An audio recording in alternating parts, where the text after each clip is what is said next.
Minor કેનાલનું સમારકામ ચાલતું હતું તે દરમિયાન જ સિંચાઈ વિભાગ દ્વારા કેનાલમાં પાણી છોડવામાં આવ્યું અને અંતે ખેતરો થઈ ગયા જળબંબાકાર। આ સમગ્ર ઘટના સામે આવી છે સુરેન્દ્રનગરથી, જ્યાં અણિન્દ્રા માઇનોર એક કેનાલનું સમારકામ ચાલી રહ્યું હતું તે દરમિયાન પાણી છોડી દેવામાં આવતા ખેતરો જળબંબાકાર બન્યા છે।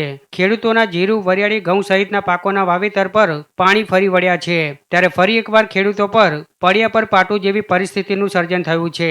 કેનાલ રિપેરિંગનું કામ ચાલી રહ્યું હતું છતાં પણ પાણી છોડી દેવામાં આવ્યું। આથી 15 થી વધુ ખેતરોમાં પાણી ભરાઈ ગયા। આમ અધિકારીઓની બેદરકારીથી ખેડૂતોના વાવેતરને વ્યાપક નુકસાન થયું છે, ત્યારે અધિકારીઓના પાપે ખેડૂતોને ભારે નુકસાન વેઠવાનો વારો આવ્યો છે।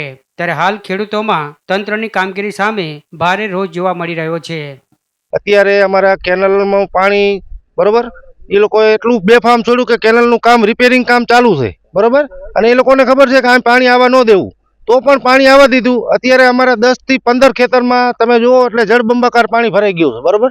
અત્યારે અમારે જીરાનું વાવેતર કરેલ છે, જીરામાં પાણી ભરાઈ ગયા, કપાસ અમારે કાઢવાનો હતો એમાં પાણી ભરાઈ ગયા। અત્યારે અમારે ખેડ કેવી રીતના કરવી બરોબર, અને પછી કે આ પાણી રહ્યું અમે વારંવાર ફોન કરી છે કે બંધ કરો બરોબર, તોય બંધ નથી કરતા અને કેનલ ચાલુ જ છે, હજુ કેનલ ચાલુ જ છે, હજુ હાલની તારીખમાં અત્યારના સમયે પણ ચાલુ છે બરોબર।